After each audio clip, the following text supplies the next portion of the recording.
tunasubiri ahadi ya Bwana kama alivyoahidi, na kwenda kuwaandalia makao kwa Baba yangu. Kisha nitarudi niwachukue, niliko nanyi muwepo.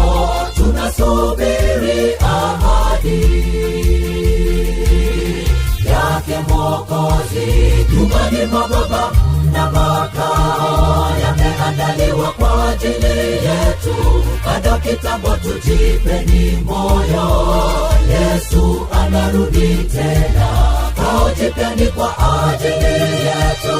Mapambazuko sasa ni karibu. Tunasubiri ahadi yake Mwokozi. Nyumbani mwa Baba na makao yameandaliwa kwa ajili yetu. Bado kitambo, tujipeni moyo, Yesu anarudi tena.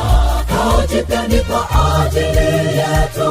Mapambazuko sasa ni karibu. Tunasubiri ahadi yake Mwokozi.